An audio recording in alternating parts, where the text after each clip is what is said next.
하나님 아버지의 마음이라는 제목 가지고 말씀을 전하도록 하겠습니다. 우리의 인생이 소풍이 되었으면 좋겠습니다. 애들이 소풍 갈 때 참 기쁘고 즐거운 것처럼 우리의 삶 속에 고난의 언덕이 있다 할지라도 하나님이 함께 계시잖아요.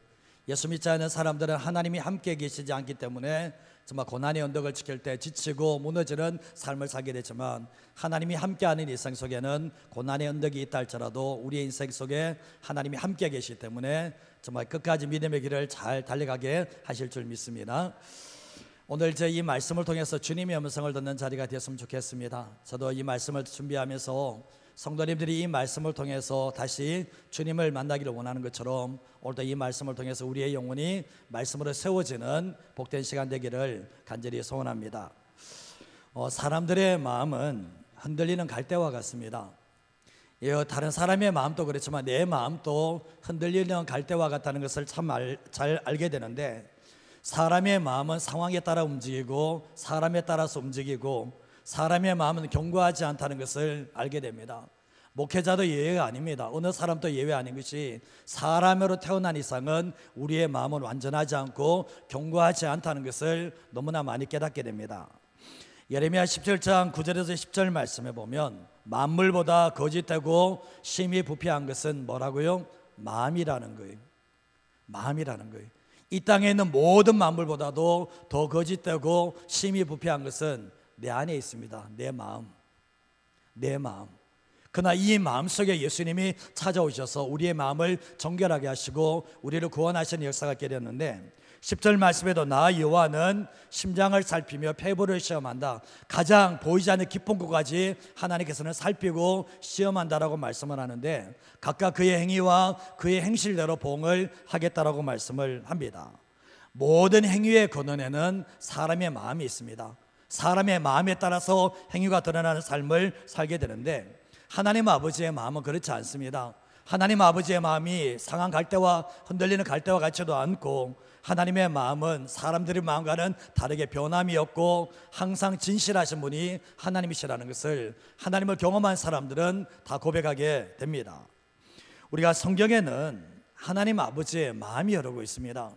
성경을 보실 때 이것은 기록된 문자거든요. 기록된 글자이지만 왜 이 성경을 통해서 예수님을 만나고 왜 성경을 보면서 울면서 대성통곡을 하는가 보면, 이 성경 말씀에는 하나님 아버지의 마음이 흐르고 있기 때문에 이 하나님의 마음과 부딪히는 사람들이 결국 뭡니까? 깨어지고 하나님을 인정하는 삶을 살게 됩니다. 우리가 과거에 연애 편지 받아보신 분들이 있죠, 그죠? 저도 받아봤는데요. 연애 편지 받을 때 어떻습니까?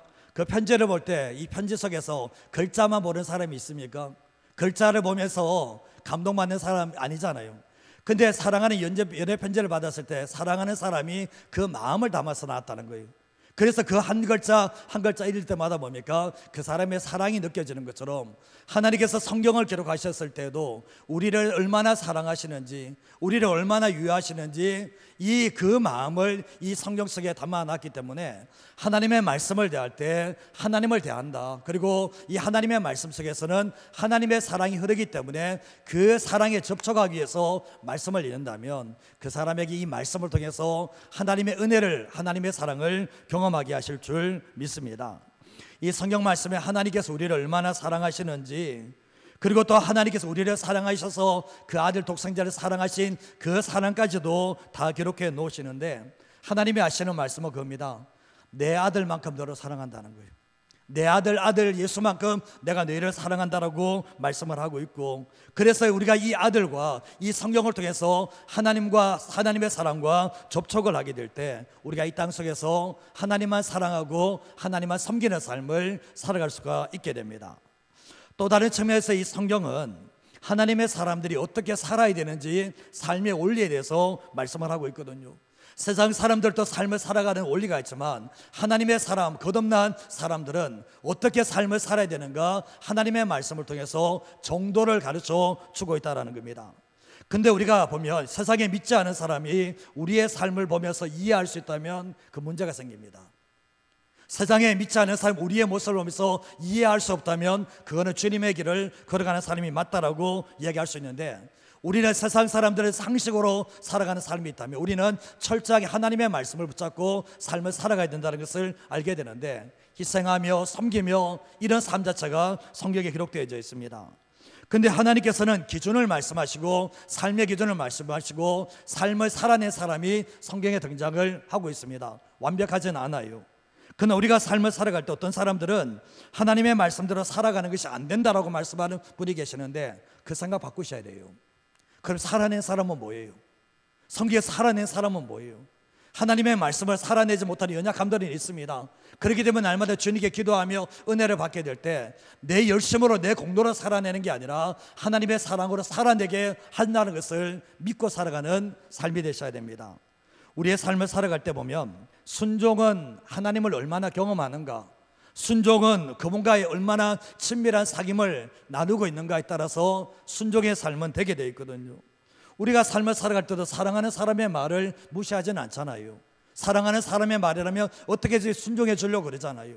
우리의 삶 가운데도 마찬가지입니다. 계명을 억지로 지키려고 하면 안 됩니다. 그러나 설사 지킨다 할지라도 오래 못 가거든요. 그러나 주님을 사랑하면 그 계명을 지키게 되어 있어요. 억지로가 아니라 기쁜 마음으로 섬기는 삶을 살게 되는데, 사도행전 7장 말씀에 스데반 집사님이 주님의 사랑을 잊게 되니까 자기의 목숨도 잃어버립니다. 목숨도 잊어버리고 그 목숨을 하나님께 제물로 드리는 모습을 보게 된다는 거죠. 그래서 우리는 이 하나님의 말씀을 통해서 하나님의 사랑을 잊고 하나님의 말씀대로 살아가는 그런 삶을 살아갈 때 우리의 삶 속에 놀라운 열매가 있다는 것을 기억하셨으면 합니다. 신앙의 출발은, 구원은 하나님이 우리의 눈높이에 맞춰주신 거예요. 우리의 힘으로는 구원받을 수 없고 우리의 능력으로는 구원을 이룰 수 없거든요. 하나님께서 일방적인 사랑을 보여주셨는데, 우리가 원하기도 전에, 내가 원하지도 않았는데 하나님은 아들 예수 그리스도를 이 땅에 보내주셔서 우리가 구원을 얻을 수 있도록 만들어 주셨습니다. 이게 바로 십자가의 사랑입니다. 우리가 연약할 때, 우리가 죄인 되었을 때, 우리가 원수 되었을 때 하나님께서 아들 예수 그리스도를 이 땅에 보내셨다는 게 뭐냐 보면 우리의 눈높이에 맞춰주신 거예요. 맞춰주셔서 우리가 구원 얻도록 만들어 놓으셨는데, 우리를 살리시려고 하나님의 아들 예수 그리스도가 십자가에서 죽으셨다는 것을 알게 됩니다. 그러면 우리가 십자가의 사랑, 하나님 아버지의 사랑을 받았다면 어떻게 삶을 살아가야 되는가 생각해 보면, 정말 구원받았을 때는 하나님께서 우리의 눈높이에 맞춰주셨다면 구원받은 사람들은 이제 하나님의 눈높이에 우리가 맞춰가는 삶을 살아가는 게 신앙의 여정길이라고, 성화라고 말할 수가 있는 겁니다. 주님께 사랑을 받았다면 사랑을 돌려주셔야 돼요. 우리가 누군가에게 사랑을 받으면 그 사랑을 돌려주잖아요. 그런 것처럼 우리가 주님께서 우리를 사랑하셨다면 그 사랑을 다시 올려드리는 것이 신앙생활의 모습인데, 그래서 우리가 신앙생활할 때도 내 남은 인생 자체는 하나님께서 날마다 내게 맞춰달라고 하기보다는 내가 하나님의 사랑에 맞춰주고 하나님께서 원하시는 기준에 맞춰드리는 삶을 살아가는 것, 그게 바로 성숙한 그리스도인의 모습이라 말할 수 있습니다. 하나님이 원하시는 그 성경에 다 기록되어 있습니다. 하나님께서는 어제 이렇게 말씀하시고 오늘 이렇게 말씀하시고 내일 저렇게 말씀하시는 분이 아닙니다. 이 성경 말씀은 정말 구약시대에 살았던 사람이든 신약시대의 사람이든 이렇게 살아간다는 동일한 기준을 말씀하고 있다는 거죠. 사랑하면 순종하게 되지만 사랑하지 않으면 순종할 수 없는 게 우리의 신앙의 모습이라는 거예요. 오늘 우리가 이사야 말씀을 읽었지만, 이사야 선지자는 이스라엘 백성들에게 하나님의 심판을 얘기하고 하나님의 구원을 말씀하고 있는데, 하나님의 백성인 유다 백성들이 바벨론 포로로 끌려갈 수밖에 없었던 이유는 하나님만 사랑하고 하나님만 섬기는 일에 실패했기 때문에, 우상 숭배하고 불순종의 삶을 살았기 때문에 바벨론 포로로 잡혀가게 되었습니다. 근데 바벨론 포로로 잡혀가 70년 동안의 세월 속에 하나님이 원하셨던 게 뭔가 생각해보면 깨달으라는 거예요. 그리고 깨닫고 변화하고 성숙하라고 주님께서 이런 시간을 주셨다는 것을 알게 되는데, 결국 뭡니까? 이사야 말씀에는 정말 인간의 힘으로 죄 용서 받을 수 없고 인간의 힘으로 할 수 없기 때문에 그의 아들 예수 그리스도가 이 땅에 오실 것에 대해서 말씀하고 계시고, 또한 이 이사야 말씀에는 새 하늘과 새 땅에까지도 말씀하고 있는 본문이 바로 이사야의 말씀입니다. 자, 오늘 말씀을 통해 첫 번째로 할 수 있는 게 뭔가 같이 한번 읽어보겠습니다. 하나님이 돌보시는 사람은 마음이 가난하고 심령에 통회하는 사람입니다. 하나님이 돌보시는 사람이 되기 위해서는 마음이 가난해야 되고 심령에 통회하는 그 마음이 있을 때 바로 하나님의 돌보심이 있습니다. 신앙생활할 때 정말 무서운 것 중에 하나가 뭐냐, 마음이 굳어지는 거예요. 결혼생활하면서 결혼생활 위기가 뭔지 아십니까? 부부간에 마음이 굳어지는 거예요. 굳어지면 상당히 위험해지는 것처럼 신앙생활할 때도 보면 내 마음이 하나님께 정말 이렇게 불타오르는 마음이 있고 부드러운 마음이 되는데, 하나님께 마음이 굳어질 때 기억하셔야 될 것은 내 신앙이 지금 빨간불이 켜졌다는 거예요. 즉 위험하다는 것을 보여주고 있는데, 우리가 하나님 이 마음이 굳어지게 되면 하나님 없이 마음이 다른 곳으로 부해지게 됩니다. 우리가 보면 처음에는 마음이 굳어지지 않을 때는 하나님 한 분만으로 만족하고 기뻐하고 부유하고 이런 삶을 사는데, 이 마음이 굳어지는 순간부터는 하나님으로 말미암아 부유해지는 게 아니라 다른 그 무엇으로 자꾸 부유해지려고 하고 만족과 행복을 누리는 그런 심령이 되는데, 그때가 문제라는 것을 알게 되는 거예요. 이스라엘 백성들이 넘어진 이유가 바로 이거 아닙니까?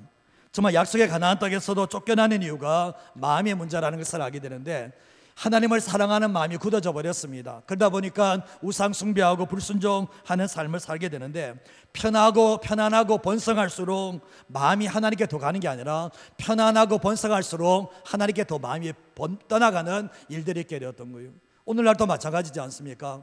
과거의 믿음의 선배들은 힘들고 어려운 가운데서 하나님께 마음을 뒀는데, 지금은 너무나 살기 좋다 보니까 다 그런 건 아니지만 마음이 하나님께서 떠나고 다른 것을 통해서 자꾸 부유해지고 다른 걸 통해서 만족을 누리려고 하는 그런 심령이 저에게도 있고 여러분에게 없다라고 말할 수는 없는 겁니다. 마음이 굳어지는 이유가 보면 하나님께 마음을 두지 않기 때문에 마음을 굳게 되는데, 저도 항상 조심하는 게 뭐냐 보면 눈에 보이는 것에 마음을 뺏기지 않으려고, 눈에 보이는 것에 마음 뺏기지 않고 항상 제 마음이 굳어지지 않으려고 조심하지 않으면 안 된다는 것을 너무나 많이 깨닫게 됩니다. 예레미야 17장 5절에서 8절 말씀에 하나님이 이렇게 말씀하시는데, 무릇 사람을 믿으며 육신으로 그의 힘을 삼고 마음이 여호와께서 떠난 그 사람은 저주를 받는다. 마음이 여호와께서 떠나게 되면 사람 믿게 되고 정말 육신의 몫으로 힘을 삼게 되거든요. 근데 그 사람은 이미 저주를 받은 사람이라고 얘기를 합니다.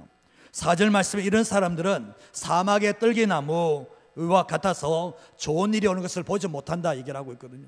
근데 5절 말씀에 하는 말이, 물은 여호와를 의지하며 여호와를 의뢰하는 사람은 복을 받게 될 거다. 여호와를 의지하고 신뢰하는 것도 그 마음의 문제거든요. 이런 사람들은 복을 받게 되는데, 그 삶은 어떤 삶인가? 정말 물가에 심겨진 나무가 뿌리를 강변에 내리고 더위가 올지라도 두려워하지 않고 날마다 열매 맺는 삶을 살게 될 거라고 말씀을 하고 있는 거예요. 우리의 삶을 살게 때 하나님은 우리의 삶의 모습에 대해서는 별로 관심 안 가져요. 우리의 존재, 내 존재가, 내 마음이 정말 항상 가난하고 하나님 없이 살 수 없다는 그런 가난한 심정을 가지고 살고 있는가를 주님이 보시게 되는데, 하나님께서 인정하시는 사람이 되면 어디를 가도 복된 삶을 살게 되지만, 그렇지 않으면 결국은 위험하다는 것을 알게 되는 겁니다.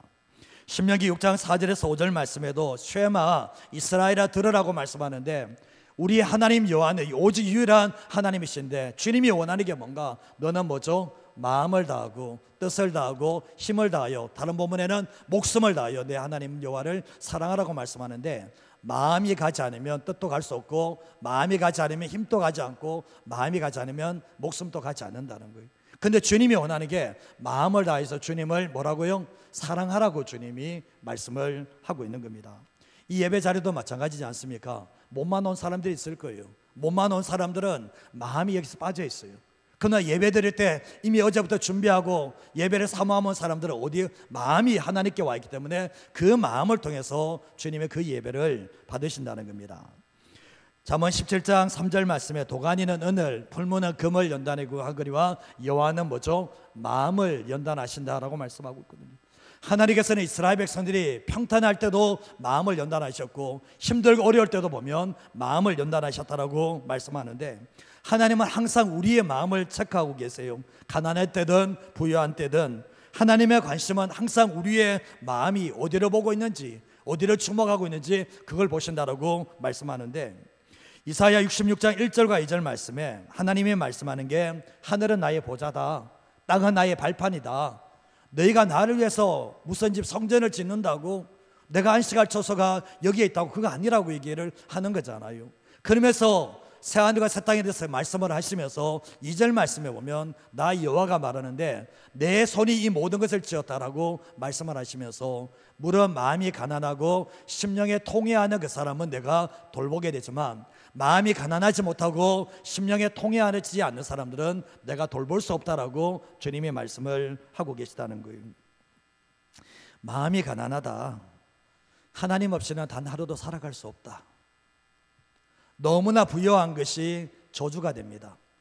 저는 너무 많은 사람은 자기가 감당하지 못한 하나님만 의지하는데 방해될 만큼의 너무나 많은 것을 가진 사람은 그건 저주입니다. 그 축복 아니에요. 왜냐하면 마음이 가난해져야 되는데 하나님 없이는 살아갈 수 없는, 어쩌면 하나님 없이 살아갈 수 없는 그런 마음을 가진 사람이 부를 가지고 있다면 그것도 축복이 돼요. 하나님의 쓰게 될 건가.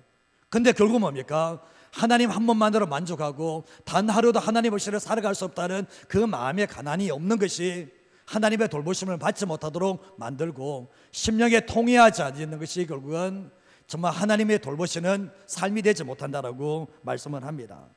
과거의 믿음의 선배들은 기도원에 가면서 정말 주여 주여 천부여접 손을 들고 정말 이 주님께서 나를 박대하시면 내가 어디로 갑니까 하면서 통에 잡아가는 그런 마음들이 있었거든요. 그러나 오늘날 어느 순간에 보면 교회에 나오면 정말 통에 잡아가는 마음으로 기도하는 사람들을 보기가 힘든 시대에 살고 있습니다. 주님께 땅을 치면서 세리처럼 통에 잡아가는 사람들이 볼 수 없는 이런 모습들이 오늘 한국교회의 모습이라고 생각할 수 있는데, 한국교회가 다시 하나님 없이는 살아갈 수 없고 통에 잡아가는 삶을 살아갈 때 하나님의 돌보시는 하나님의 역사가 일어나게 된다는 것입니다. 우리의 삶을 사이에 죄가 지었다면 통회하는 마음이 있어야 되겠죠. 자백하는 마음이 있어야 되겠죠. 하나님께서 이스라엘 백성들이 포로로 갔을 때도 원하셨던 거고 돌아왔을 때도 주님이 원하셨던 게 뭡니까? 다시는 너희의 마음이 다른 것 때문에 만족 누리지 말고, 다시는 너희들이 죄에게 내 인생 드리지 말고 하나님께 드리는 상하고 통회하는 심령을 원하셨다는 것을 말씀을 통해서 보게 됩니다. 마태복음 5장 3절과 4절 말씀에도 심령이 가난한 자는 복이 있는데 천국이 저의 것이다. 내 안에 다른 것으로 가득 채워졌는데 뭐가 천국이 되겠습니까?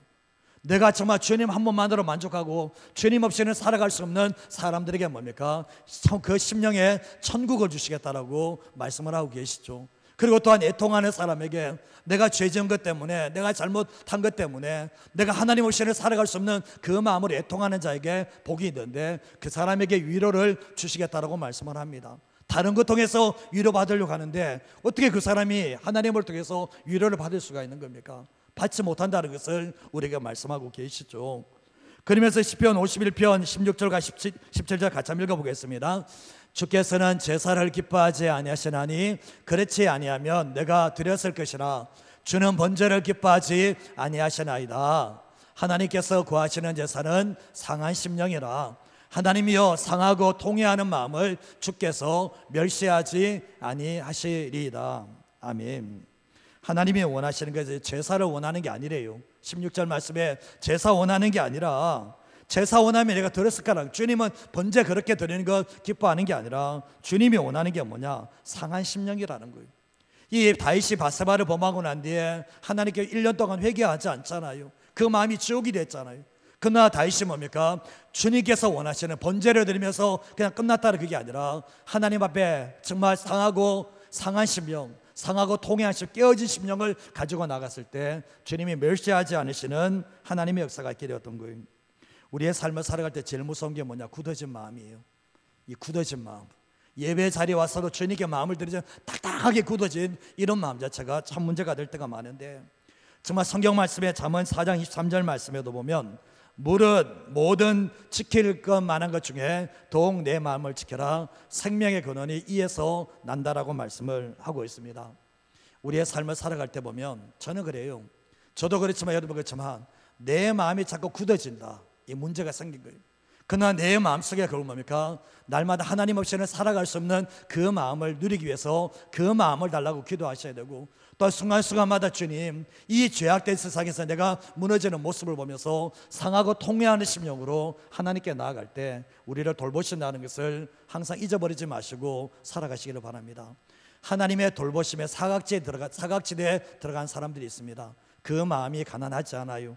그리고 상하고 통해하는 심령이 없어요. 그러면 그 사람은 은혜의 사각지대에서 하나님의 돌보심을 받지 못하는 삶을 살게 된다는 거죠. 이스라엘 백성들이 그랬지 않습니까? 마음이 가난하지 못하고 상하고 통해하는 심령이 없었을 때 결국 뭡니까? 바벨론 포로로 끌려가는 일들이 있었던 것처럼 우리의 삶 가운데서도 우리의 삶이 아무리 나아진다 할지라도 하나님 한 분만으로 만족하는 그 가난한 심령과 정말 우리가 죄악 가운데 있다면 상하고 통해하는 심령으로 날마다 회개하면서 나아갈 수 있는 저와 여러분의 삶이 되시기를 주님의 이름으로 축복합니다. 두 번째로 저희가 뭔가 한번 읽어보도록 하겠습니다. 하나님이 돌보시는 사람은 하나님의 말씀을 듣고 떠는 사람입니다. 하나님이 돌보시는 사람은 하나님의 말씀을 듣고 읽고 떠는 사람이라고 말씀을 하고 있거든요. 사람은 존중을 하되 그 사람 앞에서 떨지는 마세요. 저에게도 그렇고 누구에게도 마찬가지지만 사람은 존중은 하되 사람이 두려워서 떨는 것은 주님이 원하시는 모습은 아닙니다. 우리는 보면 삶을 살아갈 때 내가 무엇 때문에 두려워서 떱니까? 가만히 생각해보면 직장에 다니시는 분들은 직장에 사장을 본다, 회장을 본다 보면 그 마음속에 두려워서 떠는 마음들이 믿지 않는 사람들이 있겠죠. 왜냐하면 저 사람이 나의 생존권을 책임지다 생각에 두려워하겠죠. 그러면 예수 믿는 우리들은 삶을 살아갈 때 나는 무엇에 두려움을 가지고 살고 있는가? 내 자산 다 잃어버릴까? 내 모든 것 다 잃어버릴까? 두려운 삶을 살고 있습니까? 그거 주님이 원하시는 모습 아닙니다. 우리의 삶에 죽을 때는 내가 가진 모든 것을 다 놓고 가게 돼 있거든요. 다 놓고 가게 돼 있거든요. 우리의 삶에 그렇습니다. 좀 전에 찬양했던 고난의 언덕길을 지날지라도 내 모든 것을 다 잃어버린다 주님이 함께 계신다면 만족할 수 있는 것이 예수 믿는 사람들의 모습이 되어야 된다는 것을 알게 되는데, 우리가 예수 믿는 사람들이 하나님 앞에서 두렵고 떨리는 모습이 있는가?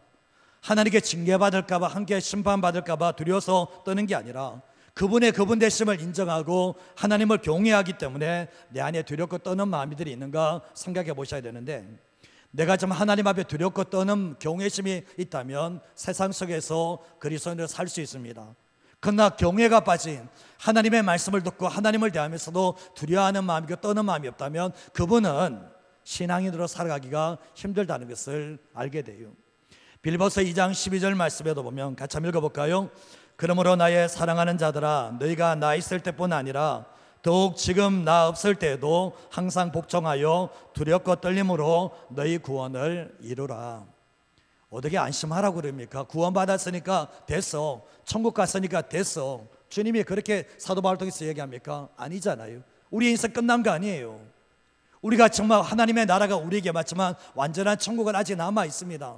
그러면 이 땅의 삶을 살아갈 때 어떻게 살아가야 되는가? 두렵고 떨림으로 우리의 구원을 이뤄가는 삶을 살아가야 된다. 이 땅이 지금 끝난 게 아니라는 거예요. 그래서 거룩한 긴장감을 가지고 살아가야 된다고 말씀하는데, 하나님의 말씀을 가볍게 여기는 사람이 있는가 하면 하나님의 말씀을 무겁게 여기는 사람들이 있습니다. 제가 여러분에게 말해도 보면 말씀을 가볍게 여기고 그냥 넘겨치는 사람이 있거든요. 그러나 말씀을 하면 무겁게 받는 사람이 있는 것처럼 하나님의 말씀을 전하는데도 아주 가볍게 받아들이고 무겁게 받아들이지 않는 사람들이 있습니다. 한 귀로 들다 한 귀로 흘러가는 사람들의 특징이 뭐냐? 하나님의 말씀이 그만큼 가볍다는 거예요. 그러나 하나님의 말씀이 들어오면 내 심령 가운데 살아있는 사람들의 특징이 뭐냐 보면 그 하나님의 말씀을 가볍게 받지 않았다는 거예요. 무겁게 받았기 때문에 그 말씀이 그 심령 속에 살아있는 겁니다. 사무엘상 2장 29절에 30절 말씀해 보면 하나님께서 엘리 대제사장에 말씀합니다. 너희는 어찌하여 내가 내 처소에서 명령한 내 제물과 예물을 밟으며 내 아들들을 나보다 더 중히 여겨 내 백성 이스라엘이 드리는 가장 좋은 것으로 너희들을 살찌게 하느냐 얘기하면서 3절 말씀 보면 이스라엘 하나님 여호와가 이제 망할 말씀하시는데, 내가 전에 내 집과 내 조상의 집이 내 앞에 영원히 이 제사장의 직분을 감당하게 한다고 말했지만 이제는 내가 말하는데 결단코 그렇게 안 한다라고 말씀합니다. 그러면서 하시는 말씀입니까? 나를 존중히 여기는 자는 내가 존중히 했지만 나를 멸시하는 자는 내가 경멸하겠다라고 대제사장에게 주님이 직접 이런 말씀을 하셨던 겁니다. 하나님께서 왜 이렇게 말씀하신지 아시죠? 자녀들, 엘리의 제사장의 자녀들이 하나님의 성전에서 온갖 죄를 다, 성적인 죄도 짐하고 정말 이렇게 성전 예배 드리면서 완전히 무시하고 이런 행태를 하게 되었습니다. 하나님께서 이런 모습을 보면서 너 아들 자를 가르쳐라, 하나님께서 찾아가셔서 너 아들 이렇게 행하고 있다, 예배드리는 문제나 죄악되는 문제를 하나하나씩 다 짚어줬는데 엘리가 어떻게 하냐 보면 하나님의 말씀을 듣고 떨면서 순종했어야 되는데 정말 하시는 말씀이 뭡니까? 29절 말씀이 하는 말이 뭡니까? 내 아들들을 나보다 더 중히 여겨. 네 아들의 말은 듣지만 내 말 안 듣냐는 거예요. 주님은 그러니까 그렇게 말씀하셨음에도 불구하고 이 엘리가 지키지 않음으로 말미암아 결국 뭡니까? 자녀 손들의 모든 축복이 다 막혀져 버리고 주님께서 하시는 말씀이 너는 나보다 네 아들을 더 존중한다는 거예요. 그래서 결국은 어려움을 당하는 이런 모습을 보게 됩니다. 오늘 예수 믿는 사람들이 가장 큰 우상이 돈이고 자식들이죠. 하나님께서 자식은 우리에게 주신 선물이고 하나님의 사람으로 잘 길러라고 우리에게 주신 그런 건데 육신의 자녀의 진짜 부모는 하나님 아버지예요. 하나님 아버지의 자녀고 내 자녀 내 인생 책임 못 집니다. 우리가 그 자녀 인생 책임 못 져요. 그렇다면 오늘 이 말씀에 보면 하나님께서 이 엘리에게 하셨을 때는 이 엘리가 따끔하게 매를대서라도 하나님을 예배드리는 것, 올바르게 삶을 살아가는 건 가르쳤어야 되는데 가르치지 않습니다. 그러므로 말미암아 자녀들도 망하는 일들이 일어나게 되었던 거예요. 저는 오늘 일부 때도 저희 자식들이 저 뒤에 다 있었거든요. 하는 얘기가 뭐냐 보면 자식들이 내게 우상이 될 수는 없어요. 여러분의 삶을 살아갈 때 자녀들이 예배 안 드립니다, 주님은 안 합니다. 근데 아무 말도 못한다. 주님이 하시는 말씀은 너는 누구를 중히 여기냐는 거예요. 너 누구 존중하냐는 거예요. 자식들이 안 나올 수 있습니다. 신앙 인격적으로 만나기 전까지 형식적으로 모습으로 나올 수 있습니다. 안 나오는 것보다 훨씬 낫습니다. 주님이 하실 겁니다. 부모님이 말했습니다. 니는 누가 중요한데? 니는 지금 누구를 존중하는데? 주님이 말씀할 거거든요. 저는 삶을 살아 지금 시대가 이런 시대를 들어야 된다고 생각하는 게 뭐냐 보면 부모님들은 신앙생활 하는데 자식들은 안 해. 자식들은 떠나가. 주님이 하시는 말씀이 뭡니까? 니는 지금 누구를 존중하는데, 누구를 더 위하는데? 주님이 그렇게 말씀을 할 수 있는 거. 저에게도 마찬가지입니다. 저도 그렇게 들을 수가 있는 거거든요.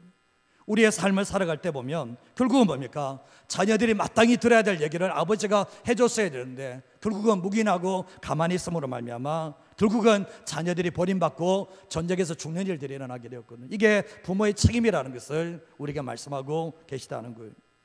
에스라 9장 3절에서 4절 말씀 또 보면 내가 이 일을 듣고 속옷과 겉을 찢고 머리털과 수염을 뜯으며 기가 막혀 앉아 있는데 4절 한번 읽어볼까요? 이에 이스라엘의 하나님의 말씀으로 말미암아 떠오는 자가 사로잡혔던 이 사람들의 죄 때문에 다 내게로 모여들어라. 내가 저녁 제사 드릴 때까지 기가 막혀 앉았더니 에스라가 기가 막혔어요. 기가 막혔다 이런 얘기는 완전히 이거는 우리가 기가 막힌다 했을 때는 이거는 상상을 초월하는 거잖아요. 머리털과 수염을 다 뽑습니다. 그리고 속옷과 겉옷을 다 찢고 기가 막혀서 반복이나 기가 막혀서 앉아 있는 거. 이유가 뭐냐 보면 포로 후 이스라엘 백성들이 유다 백성들이 돌아왔습니다.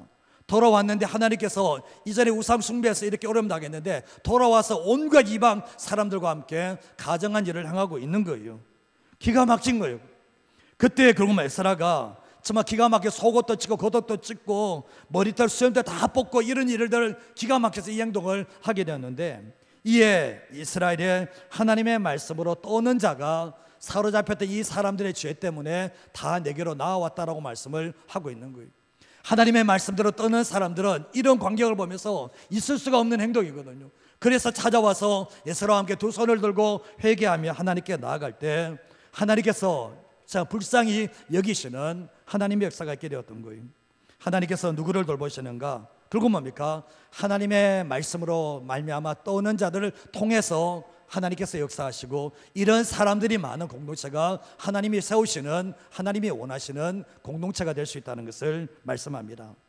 느헤미야 8장 8절에서 9절 말씀에도 보면 하나님의 율법책을 낭독하고 해석해 주죠. 백성에서 낭독을 다 깨닫게 했을 때 9절 말씀에 보면 백성이 율법의 말씀을 듣고 다 울었다. 다 울었다 그러거든요.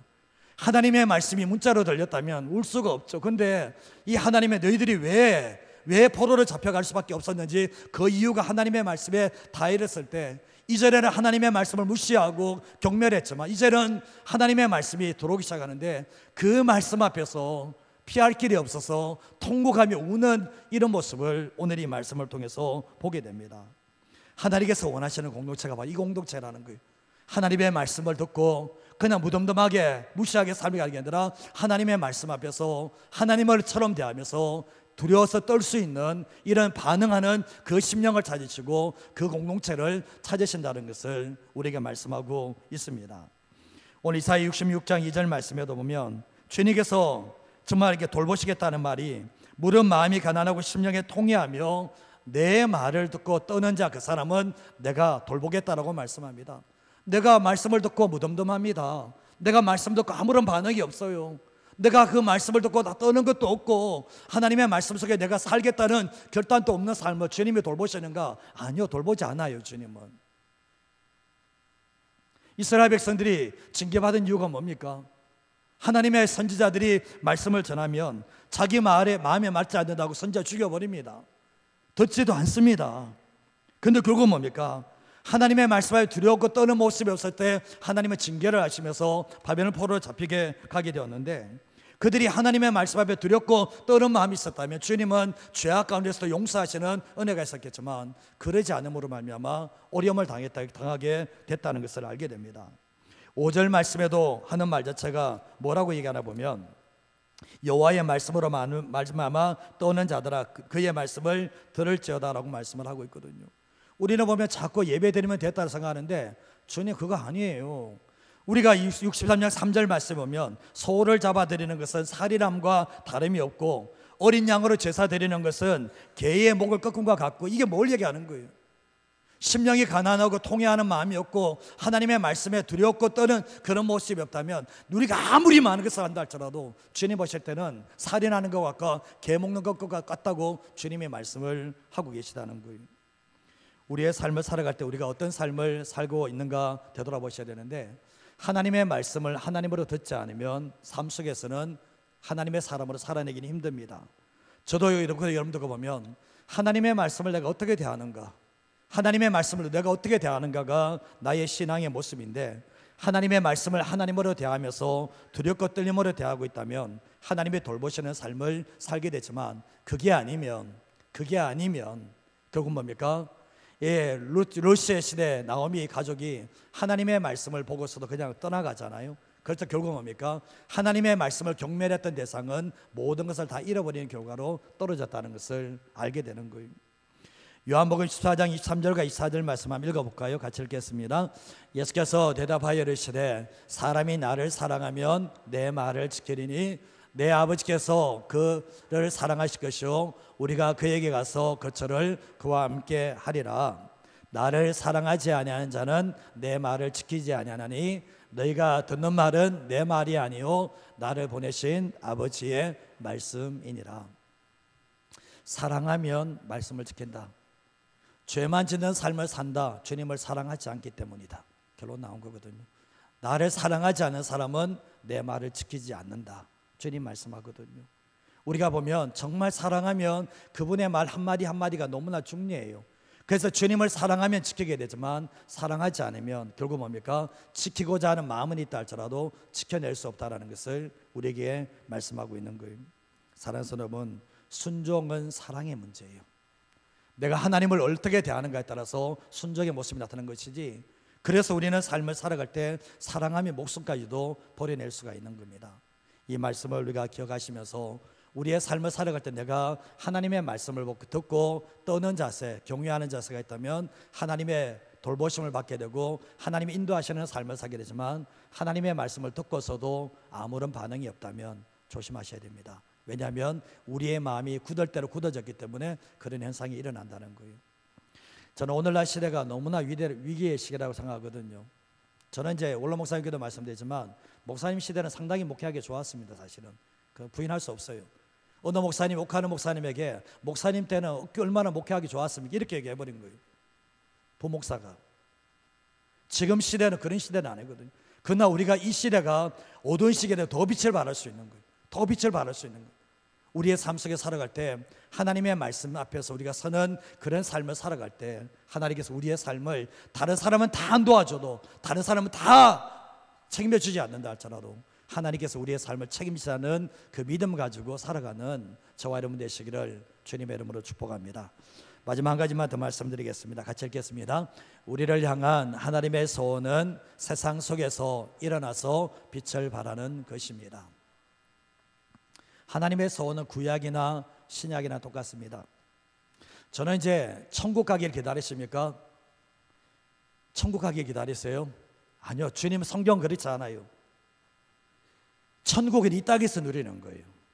예수님의 복음은 회개하라 천국이 임했다. 이 땅에서 천국을 누리라는 거예요. 그래서 찬송에도 보면 높은 산이 거천들이 초막이나 궁궐이나 내 주 예수 모신 것이 그 어디나 하늘나라 천국이라는 거죠. 우리의 삶을 살아갈 때 하나님이 계시는 것은 다 천국이에요. 근데 우리가 보면 이 땅에 속에는 엉망으로 살면서 천국 기다린다, 천국 가기를 원한다, 그거는 천국 사모하는 사람들의 모습이 아니에요. 착각하지 마세요. 진짜 천국을 사모하는 사람들은 이 땅에서 천국을 사모하며 천국의 삶을 삽니다. 그래서 하나님의 부르심을 받기를 원하는데, 어떤 사람은 죽었으면 좋겠다 이야기하시는 분이 있는데 거짓말입니다. 그거는 제가 지금까지 빨리 천국 갔으면 좋겠다, 거의 거짓말, 새빨간 거짓말이고, 안 그렇습니다. 저희 할머니가 88세 돼가지고 의사에게 무릎 꿇고 살려달라고 하던데요, 평생 기도했던 분이. 천국처럼 사는 사람은 정말 이 땅이 천국인지 죽음의 천국인지 구분이 안 가요. 그렇게 삶을 살게 되거든요. 저는 연세 많으신 분들이 천국 가고 싶다 그 얘기 하시려면 이 땅에서 천국처럼 사세요. 믿어줄게요. 아무것도 안 하면서 뭘 천국 가고 싶다라고 그렇게 말한 것은 아니라는 얘기예요.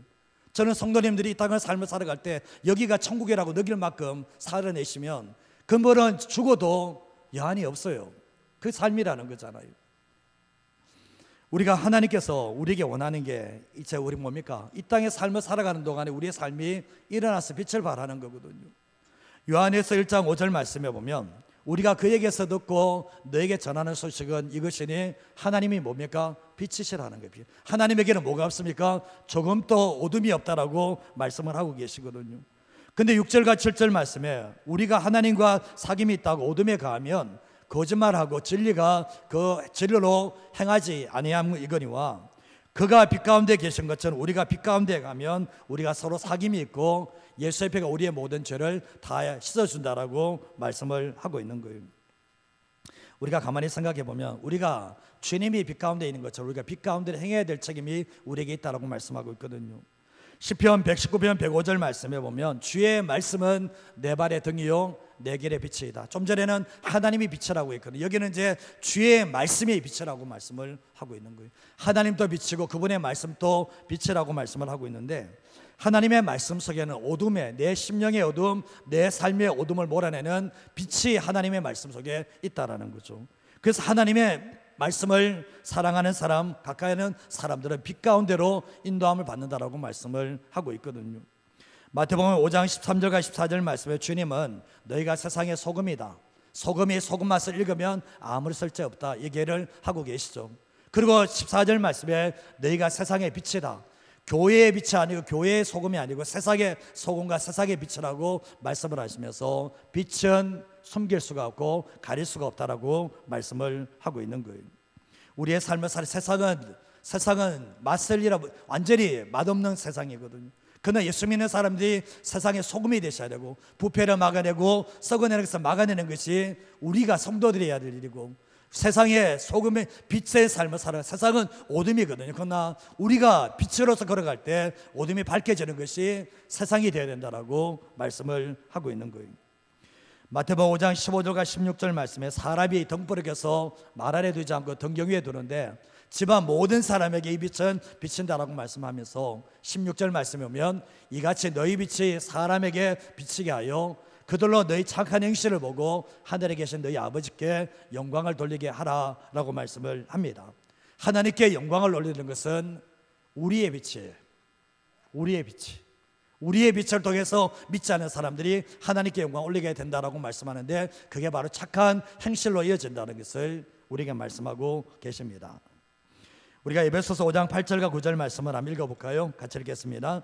너희가 전에는 어둠이더니 이제는 주 안에서 빛이라, 빛의 자녀들처럼 행하라. 빛의 열매는 모든 착함과 의로움과 진실함에 있느니라. 너희가 전에는 뭐라고요? 전에는 어둠이었다는 거예요. 어둠이었지만 이제는 주 안에서 뭐죠? 우리가 빛이에요. 구약에서 우리가 신약에서 말씀했지만 하나님이 빛이라고 얘기하고 그분의 말씀이 빛이라고 했는데, 여기에서 하는 말이 우리가 주 안에서 빛이라는, 우리가 빛을 드러낸 사람이라고 말씀하는 거거든요. 그래서 빛의 자녀들처럼 행하라고 말씀하면서 빛의 열매는 착함과 의로움과 진실함. 세상은 이게 아니잖아요. 그러나 예수 믿는 사람은 빛의 열매를 맺으면서 살아가야 된다라고 우리에게 말씀을 하고 계십니다. 오늘 이사야 60장 1절에 3절 말씀에도 일어나라, 빛을 발하라, 일어나라는 거예요. 정말 하나님의 백성들 앉아있는 게 아니라 누워있는 게 아니라 일어나라는 거예요. 일어나서 빛을 발하라. 정말 등경 위에 빛을 두는 것처럼 우리가 일어서야 된다라고 말씀을 하면서 내 빛이 여호와의 영광이 내 위에 임하다라고 하면서 보라, 어둠이 땅을 덮으며 캄캄함이 만민을 가리노라. 오직 여호와께서 우리 위에, 영광이 우리 위에 임하게 될 때 그건 뭡니까? 나라들은 내 빛으로, 왕들의 빛은 내 광명으로 나오게 될 거라고 말씀을 합니다. 하나님의 소원이 뭡니까? 우리가 하나님의 빛을 받았습니다. 우리 안에 하나님의 말씀의 빛도 나왔습니다. 그러나 우리가 이 빛을 비춰야 될 책임이 우리 안에 있는데, 결국 뭡니까? 세상의 어두운 심령들에게, 아직까지 죄악 가운데 어두운 심령들에게, 내가 있는 그곳에서, 어둠의 그곳에서 결국 뭡니까? 하나님의 빛을 비춰보러 말미암아 하나님의 영광이 임하도록 만드는 것이 우리의 사명이라는 것을 말씀하고 계시다는 거예요. 왜 선교를 합니까? 왜 선교하는 게 뭐 이유입니까? 정말 먼저 믿은 하나님의 사람들이 교회에 모여서 아직까지 허감 속에 있는 나라와 민족을 살려내는 것이 바로 선교라는 것 또한 우리는 알게 되는 겁니다. 하나님이 원하시는 게 우리가 일어나는 거예요. 정말 주저앉아 있는 게 아니라 일어나서 다시 빛을 발하는 것인데, 하나님의 백성대로 살아가도록 우리를 인도하신다는 것을 기억하셔야 합니다. 지난주에 제가 말씀을 드렸을 때 한 한국교회 원로 목사님이 한국교회의 위기는 삶이 빠졌다는 거거든요. 삶이 빠졌다. 저부터 시작해서 우리의 삶이 다시 한번 되돌아버릴 것이, 정말 몸만 와 있는 그런 삶의 모습이 아니라 진짜 예배는 여기서 들어가나 밖에 나갈 때부터 시작이거든요.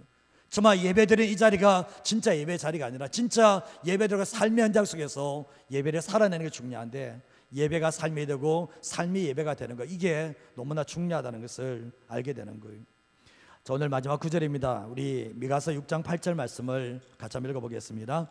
사람아, 주께서 선한 것이 무엇임을 내게 보이셨나니 여호와께서 내게 구하시는 것은 오직 정의를 행하며 인자를 사랑하며 겸손하게 내 하나님과 함께 행하는 것이 아니냐. 주님이 이런 말씀하는 이유가 뭔지 아십니까? 이스라엘 백성들은 제사 드리면 됐다는 거예요. 정말 주님께 나와서 예배 드리면 됐다라고 했을 때 주님이 하시는 말씀은 내가 그거 기뻐하지 않는다는 거예요. 사람아, 주님께서 선한 것이 무엇임을 보이셨는데 여호와께서 구하시는 것은 제사 뭐 이런 얘기하는 게 아니라 정의를 행한다는 거예요. 예수 믿는 사람이 하나님의 말씀대로 살아가는 그 정의, 빛된 삶에 대해서 이야기하고 있고, 정말 또 인자를 사랑하며 사람들을 사랑하며 겸손하게 하나님과 함께 행하는 것이 바로 주님이 원하시는 삶이라고 말씀을 합니다. 기독교는 고립되면 죽습니다. 기독교는 교회만 모였으면 죽습니다. 기독교는 교회, 절대로 교회에 들여서 예배 드리라고 기독교를 만든 게 아니에요.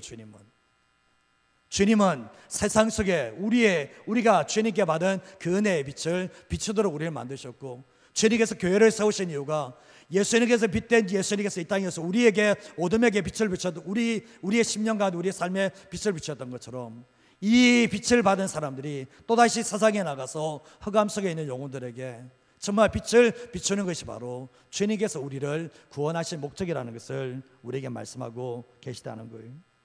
교회가 빛이 어두우면 교회는 끝납니다. 교회가 지금 빛이 활활 타오르지 않으면 세상은 흑암 속에 있게 되어 있습니다. 그러나 교회가, 성도들이 정말 이 빛이 내 안에서 활활 타오르게 되고 빛이 환하게 비치게 될 때 내가 밟는 그곳에서 내가 만나는 모든 사람들에게 이 하나님의 빛을, 예수 그리스도의 빛을, 내가 받은 빛을 전해줄 수 있는 하나님의 사람이 될 수가 있다는 거죠. 지금 우리가 일어나야 될 때입니다. 일어나지 않으면 안 될 때입니다. 한국교회가 지금 끊임없이 지금 내리막길 쳐도 이렇게 내리막길 치는 경우가 없어요. 사실은 정말 앞으로 어떻게 될지 정말 너무나 염려되는 게, 정말 그렇으면 다음 세대 구원받을 수 있을까? 우리 때 끝나는 거 아닌가? 그건 아니겠지만 너무나 심각한 시대에 살고 있거든요. 오늘 이 말씀을 우리가 보시면서 기억하셔야 됩니다. 우리가 오늘 이 말씀을 보시면서 제가 하나님의 돌보는 사람의 오늘 이 말씀 속에 마음이 가난하고 심령에 통해하는 사람을 내가 돌보는 것이고, 하나님의 말씀을 듣고 무시하고 그냥 하나님의 말씀 듣고 그냥 내 멋대로 살아가는 그런 삶이 아니라 하나님의 말씀에 두렵고 떠오는 사람을 돌보신다라고 말씀을 하고 있고, 더 나아가서 이런 사람들이 하나님의 말씀에 빛 앞에서 두려워서 떠는 사람들이 세상 속에서 빛을 발할 수 있는 하나님의 사람이 될 수 있다는 것을 기억하시면서 살아갔으면 합니다. 저도 몸부림쳐야 되고 여러분도 몸부림쳐야 됩니다. 그냥 있어서 안 되는 문제이기 때문에, 그렇기 때문에 우리가 끊임없이 말씀 앞에 가까이 되고 말씀 앞에서 내 자신을 비춰봐야 되고 말씀 앞에서 내가 어떤 삶을 살아야 되는지 정립해 가면서 살아낼 때, 그래도 주님 앞에 섰을 때 주님께서 한 사람 한 사람 성적표를 다 매기고 있지 않습니까? 주님께서 한 사람 한 사람에게 성적표를 다 매기시면서 마지막 주님 앞에 섰을 때 너의 성적표가 이거다, 그 성적표를 주시지 않겠습니까? 우리의 삶을 살아갈 때 지금 헛된 시간을 살아갈 수 있는 시간들이 별로 없어요. 저도 그렇게, 여러분도 그렇고, 이전까지 내가 어떤 삶을 살았다 할지라도 앞으로의 삶 자체는 오늘 이 말씀에 맞춰서 철저하게 하나님 앞에 깨어진 심령으로 살아가고, 철저하게 주님 붙드는 삶을 살아가고, 철저하게 나밖에 모르는 삶이 아니라 선한 영향을 미치는 삶을 살아가는 것이 너무나 중요하다는 것을 기억하시며 살았으면 합니다.